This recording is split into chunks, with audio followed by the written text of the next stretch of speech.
Hello and welcome to the big picture. The Syrian crisis has reached dangerous proportions with the United States president having declared his intentions to strike. However, at St. Petersburg in Russia, where the leaders of the G20 nations have gathered since yesterday, high drama is being witnessed. Leaders of China, Russia, India and among others have started applying pressure on US to refrain from taking any action without the sanction of the United Nations Security Council. The UN Secretary General Ban Ki-moon has assured that the UN inspector's report on the August 21 chemical attack in Damascus last month, which killed over 1,000 people and injured many more, will be out very soon and to wait for it before jumping to any conclusions. Meanwhile, many questions are being raised about the intentions of the US and more so France, which seems to be more keen to launch attacks on Syria. The Bashar Assad regime in Syria is hoping that the pressure on US will make it retreat from attacking their country. Amidst all this are the complex questions which surround the virtual civil war in Syria. We will discuss today the crisis in Syria and whether the United States will be pressured to retreat, and if not, what are the consequences of it. To discuss this, I have with me Professor A.K. Pasha, Director, Gulf Studies Program, JNU, Dr. Wael Awad, a Senior Journalist and West Asian Analyst, Wing Commander Ajay Lele, Research Fellow at the Institute for Defense Studies and Analysis, and Pramit Pal Chaudhary, Foreign Affairs Editor, Hindustan Times. Welcome to all of you. Professor Pasha, I would like to come to you first. This St. Petersburg, whatever is happening there, how important is it? Do you think that the pressure which the US is facing in St. Petersburg is something which it will take seriously? Or do you think that it will carry on in its path which it seems to have chosen? In my perception, the lineup at St. Petersburg is very clear. President Obama is feeling increasingly isolated in the big league, from Brazil to South Africa to India, China, Russia of course. and even the European Union president. Yes, European Union has also very interestingly has urged Obama to retreat and look for political options. And Cameroon and Francois Hollande and Obama seem to be the only people keen. Yes.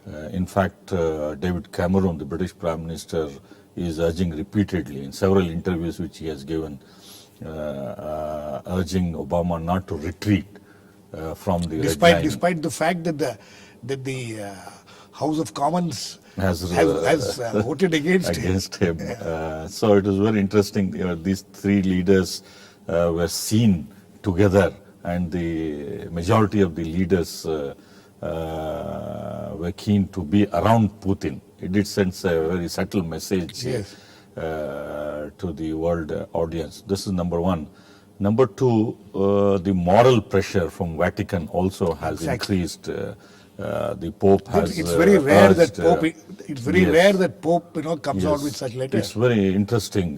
France being a Catholic country and Britain fighting the Irish issue there. It is very interesting how Pope is leading his moral pressure in this issue. So, in other words, President Putin's hands have been substantially strengthened because all of them are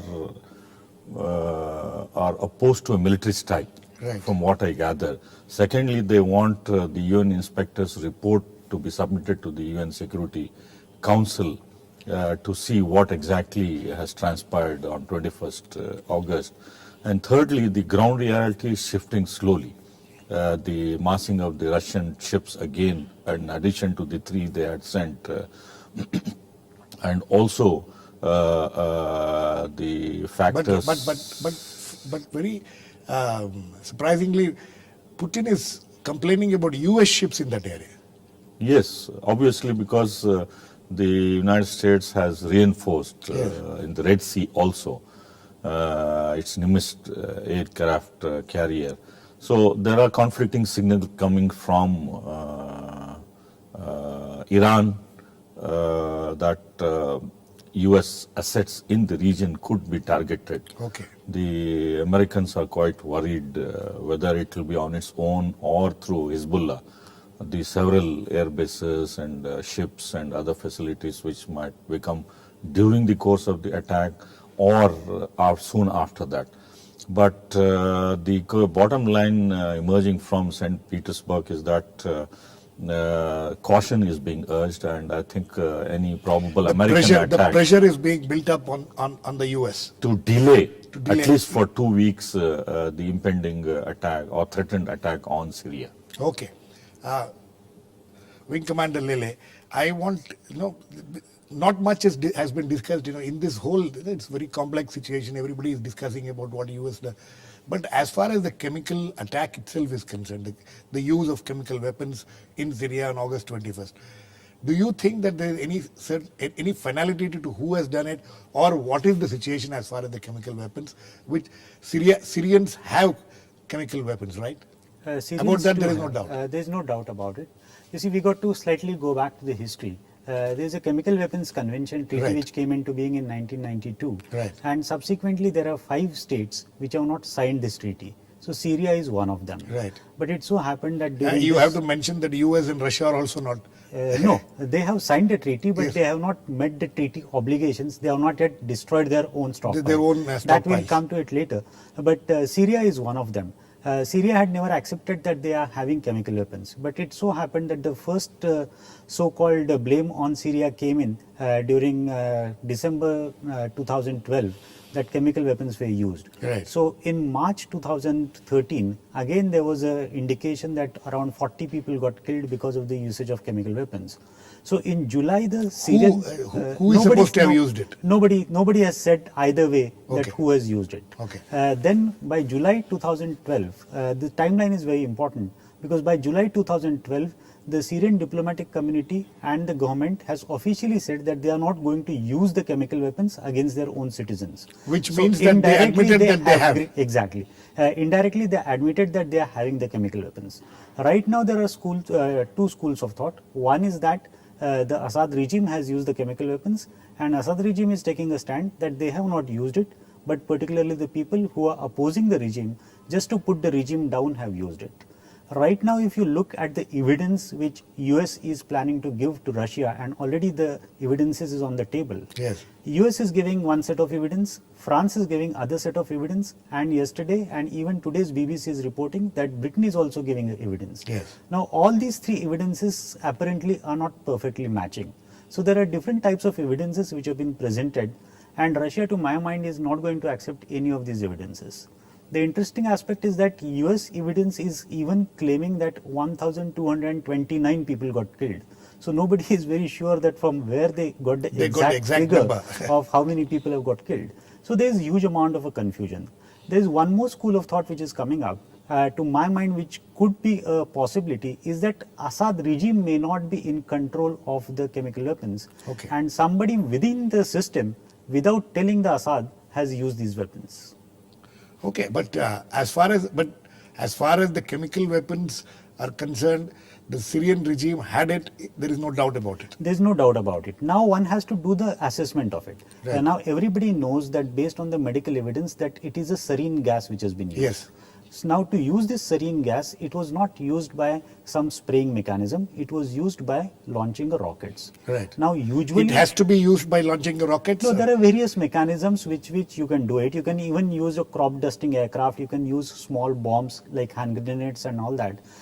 In 1995, the same gas was used in Japan subway where 5 people got killed. Yes. So sarin gas is known to be a lethal gas. And sarin gas has been used, and right now it appears, based on the photographic evidence and whatever things which have been put on the internet by the community over there, Right. that it has been used by using rockets.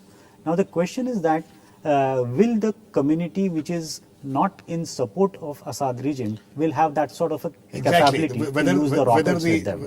Whether the opposition, which is the Will rebels, have that sort of a Capacity. capacity to use those sorts of rockets, because they are specially prepared rockets. Right. So that's the reason there is some sort of a doubt which is coming on Assad regime. And there are few people who are of the opinion that maybe Assad himself was not in know-how of these things, but there are few elements who are operating on their own into various districts. They could have used it either knowing fully well or even inadvertently, because they may not be aware that what could be the consequences of all these things. Hey, that's- Reports suggest that Saudis also may have supplied to the rebels. Yes, those reports. But as Lele says that, whether they have the capacity to launch these. They were stored in tunnels, and one of them seemed to have exploded. Then. Let me get Awad in on this. Dr. Awad, two questions which come out of what we have just discussed, especially what Lele says. One is that the Syrian government inadvertently had admitted last year itself that it has chemical weapons, it has the capability, and it has chemical weapons. Second thing is that if you go by the logic what Lele is talking about, that it was launched through a rocket, it couldn't have been done by anybody else except the regime itself.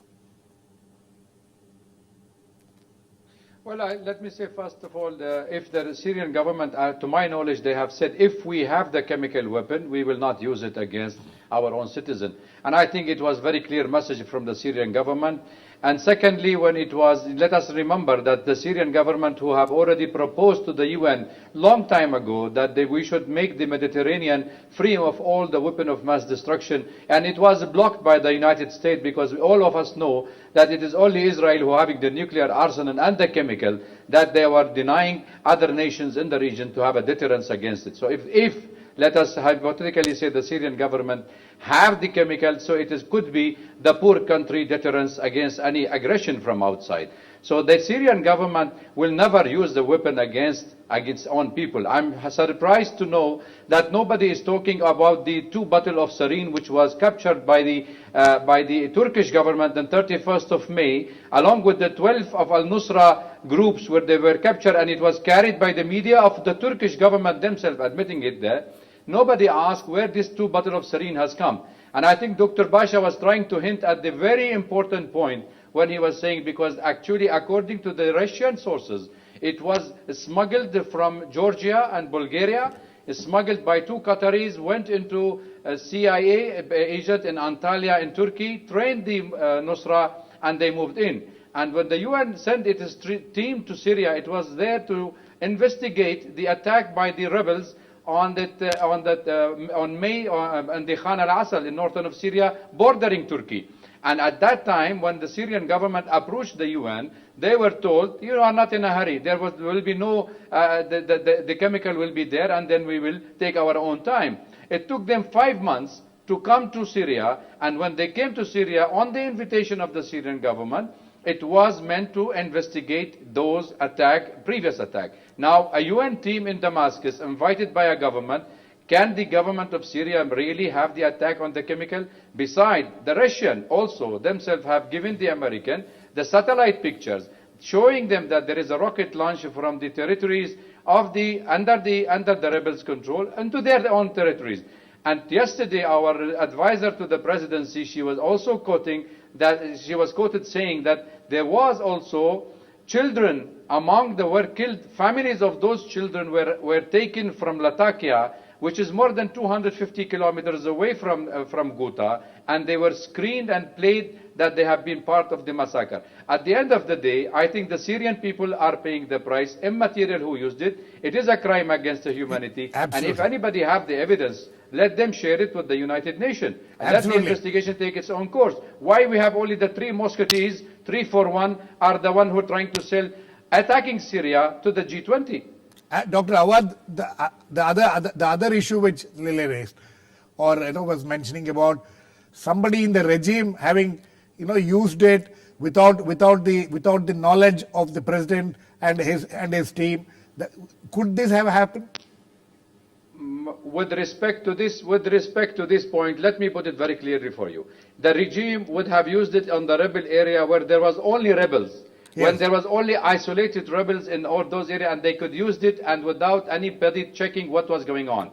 What happened in the 1 week before the chemical use in Latakia, we lost more than 250 families, massacred, paraded and killed. and not a single eyebrow was raised. What we lost in this is more than 120,000 people, including the 281, according to the French sources, attacked by the chemical. Now, are we only dealing with the 281 or 1,000 and leaving the 120,000? Syria has been subjected for more than 30 months for an attack by all forces. More than 30 nationalities are inside Syrian territories fighting the regime. Can you tell me if the regime did not have the support of the people and the army, would they have survived? Even the United States would have been collapsed by then. Okay. Pramit, Yes. Pramit, no, I want you to tell us, why is France so keen on this? You know, it seems to be more keen than the US is as far as attack on Syria is concerned. What is the politics of France? Well, in the case of, just remember, both in Libya and in Syria, it has been the Europeans who have been at the forefront of the demand for military intervention. Both in Libya and to a less extent in Syria, the Americans have been reluctant, especially Barack Obama, who's not is a very isolationist president and is not very excited by the idea of military intervention. For the Europeans, it's a complex issue. I think for them, it's one is the fact that the Arab Spring and the chaos that has now followed from the Arab Spring is happening. Pramit, sorry to intervene. I think now we need to distinguish between European Union and France and UK, because the European Union seems to be taking a different line from France and UK. But European Union has no foreign policy. There is no common foreign and security policy under European Union. So what the Europeans say is completely irrelevant. Okay. There is no European foreign minister of any consequence. Catherine Ashton has there, but she doesn't matter. And each European nation has the right to have its own foreign policy, irrespective of what the European Union says. Okay. There is only a single common trade policy, but there is no common foreign policy in the European Union. Okay.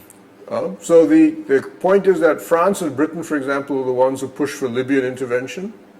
France and Britain also pushed for Syrian intervention. Of course, as mentioned, David Cameron failed to get majority in Parliament to support it. But the point is that for Europe, one, this is instability that is happening on the periphery of Europe. This is not, for example, happening in Iraq or Afghanistan. This is effectively right next door as far as Europe is concerned.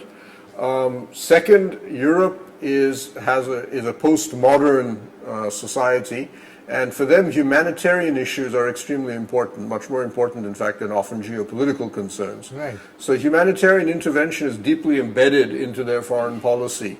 And the idea, especially France, who perhaps more than most of the other countries in Europe has a willingness to carry out military policies. For example, Germany may support humanitarian intervention but tends to avoid military action. France has a long tradition of military intervention. They just did it in Mali, for example. They've done it in other parts of Africa. So there's a tradition there of military intervention, which is strong. Britain has it as well, but it's obviously failed at this time for domestic reasons. Right. So these two countries have always been at the forefront of this, but I think for them, the Arab state, the chaos in the Arab world, or the Levant in particular in North Africa, is seen as something that they need to be involved in, even though they don't necessarily have the military power on their own to make the final decision. So they are pushing the US to take the lead. Yes. And, okay, Professor Pasha, there's another interesting thing which happened a few days back, which is not being discussed actually too much in the Indian media also. I don't know whether it's being discussed in other media. Is about some Indian jihadists being found in Syria, which is a very interesting thing which is happening. How do you interpret this? Yeah, before I answer your point about France, it was a mandate power. The League of Nations had given mandate between 1920 and 1946. It ruled and controlled both Lebanon and France. It's trying to revive Lebanon and Syria. It's trying to revive its contacts, whether it is the new reconstruction projects and so on and so forth, in addition to what it has in Africa. So there's some imperialistic designs of France, you think? Yeah, the same designs took them to Mali also, although the ostensible reason was to contain the Al-Qaeda in the Maghreb. Okay. The Syrian ambassador has given an interview to the Indian Express where he was quoted as having said that a couple of Indians were found to be He fighting didn't say a couple, he said a alongside. few, I think. Is it a couple or a few? Yeah, I mean, a few Indians were found to be on the side of the rebels. Right. And And they were apparently mercenaries or at least jihadists. no, as they one were or told. two were killed. Killed. And at least two were captured who are with the Syrian government. And according to that report, one of the passport of that Indian national Right. was shown on the TV. Right. And this brings a new dimension because Absolutely new about dimension, yes. 6 months ago, similar report had surfaced saying that one recruitment agency, manpower recruitment agency from South India had taken about 150 laborers to Lebanon for work there. Okay. But then they were diverted to Syria, promised huge salaries, so on and so forth, to work in one of the camps of the rebels there. This is the first time we are hearing about the casualty officially from Yes. the Syrian ambassador. And one of the Indian apparently was Interrupt you holding. here. I'll come to you, Awad. I'll come to you. One of the Indian who was lost there or captured, he is a British citizen with Indian origin. Yes. So this makes it very clear that Indians, maybe by birth, but living in European countries also might have been included in this kind of a strategy because you have hundreds and thousands of people from all over the world fighting there. jihad against the Bashar al-Assad government. Dr. Awad, you think that this is an interesting development? How do you Yes, interpret? actually- How is actually, your yes, government I was- interpreting it? Well, the new development, the Syrian government certainly learned the art of survival in a very turbulent region. What happened in 2003 when they invaded Iraq, the American, Colin Powell came to Syria and threatened it that if you don't follow our terms, we will take on you, you are next. The Syrian regime or the Syrian president told him, we will leave and we will not succumb to your pressure and we will continue to hold our sovereignty in our decision. So I think the 2006 attack on south of Lebanon by the Israelis on the Beirut against Hezbollah also showed that the small party of Beirut could survive the attack for 33 days. So I don't think a government who did not fight more than 40 years will not be able to survive any kind of attack, or they don't have the No, deterrence but to Dr. prevent Awad- this kind No, of no, attack Dr. on Awad- Syria. So therefore, we may not be able to match the American, but definitely we will give them a feedback. No, Dr. Awad, I was talking specifically about the Indians, some Indians being found there fighting along with the rebels in No. Syria. You Yes. know, is this something? Yes. Is this just I a few spoke to the of them? ambassador myself, Yes. and I spoke to him, and in fact, he was misquoted by the Indian Express, and he issued a statement, and it should be appeared tomorrow in the newspaper, and he has been saying on television that he was not saying at all districts there is no Indian rebels inside, and I have done documentaries from Kerala and up to Kashmir throughout my history of 25 years in television. I can challenge anybody who can say there is anywhere in India that there was a single Al-Qaeda or with the rebels. So therefore, even I have challenged my American friend in 2005 when they were surprised that not a single Al-Qaeda were in Afghanistan or in Iraq from India. So therefore, somebody trying to misuse this or exploit it for their own interest, I don't think it's a misquoting. Okay, Promet, you think this is, the report, the Indian Express report of the interview with the Syrian ambassador was very clear, saying that they had found some Indians, but now Dr. Awad is saying that it was misquoted. Well, to be fair, we've heard a similar comment earlier from the Turkish ambassador, and we have heard reports from Indian intelligence on this. However, what is not clear, and I think which is what Dr. Awad points out, and which I think Dr. Pasha also mentioned, is that what is an Indian is not always clear to people in the Levant. So Pakistanis, Indians, Bangladeshis tend to be lumped together. And people of Indian origin, as it was mentioned, Pakistanis and Indians from Britain, for example, have been shown to be prone to radicalization. Even Indians of origin who have lived in the Gulf for many years and have become Arabized, if you wish, sometimes also may have been there. So whether these are Indian Muslims who are Indian citizens born and raised in India is something that is still very unclear. Okay, Pramit, before we are running out of time, do you think that the US can be pressured at this point of time by what's happening in St. Petersburg and the kind of, even within US, there is a lot of pressure on the government. Do you think that at this time the president can be pressured to retreat? No, I don't think G20 is of any significance whatsoever as far as Syria is concerned. The American government has already indicated that it hopes to get the support of 10 governments in the G20, and that's about all it requires. It's already up to 8, and I think is negotiating now with Japan and one other for support. But Obama made it very clear in every statement that he has made, he is not interested in UN sanction. America has never asked for UN sanction in any war that it's gone to. It doesn't see it as important. Obama has made it clear that the only legitimizing force that he needs is the vote of the US Congress. Right. And that is the only battle that matters right now. And you think that even if the US Congress by some chance votes against it or doesn't support him, he can still go ahead? Or he will still go if ahead? the U.S. Congress says no, at that point I think Obama will have to back down. Having made it clear that he will not act without congressional support, that is now the only thing that really stands between America and an attack on Syria. Okay. And it's not yet clear that he will necessarily win that vote, incidentally. Okay. Lily, I'll come to you. It's very interesting. Then we don't have much time, but we need to flag this issue. There are reports coming out from Russia and other places saying that it's the most ironic thing that America is, intervening in Syria, where it's actually indirectly supporting Al Qaeda. You see, if you really look at it, to my mind, Syria is just a pawn over there. America's interests are Iran. They want to give a message to Iran that we will not allow the usage of weapons of mass destruction to go away lightly. Right. So that's why they want to make Syria as an example. To my mind, worst come worst, if there is too much amount of a pressure on American administration, they may do certain amount of 1 or 2 surgical strikes just to prove a point that yes, we have done it.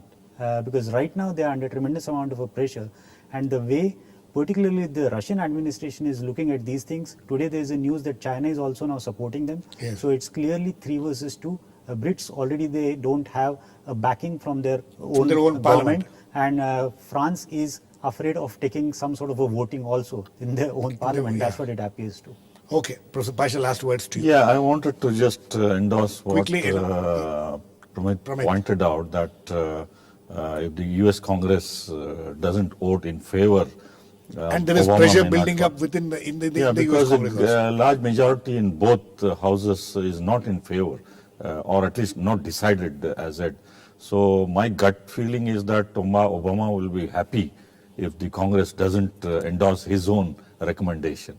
And the other point we have to remember is, But if France will not be happy. they have no choice, they cannot go it alone. They can't go it alone. They have to Yes, very quickly. follow. Yes. The other point I want to mention is it is also reported that Syria has biological weapons. Yes. So in case if there is an all-out war, the Americans say it is a targeted, short, narrow. Biological weapons also could be used to safeguard the regime, not necessarily chemical. That is on that dangerous note, and also an optimistic note that the U.S. Congress may not support Obama, and as Professor Pasha says, Obama may be actually happy if they don't support it. Anyway, we will have to wait and watch. But things are really, in a state of flux. We'll keep a close watch on it. Thanks to all my guests, Dr. Awad, Pramit Pal Chaudhary, Ajay Lele, and Professor A.K. Pasha. Please keep watching. We'll come back with another issue, the big picture, same time on Monday. Meanwhile, have a great weekend.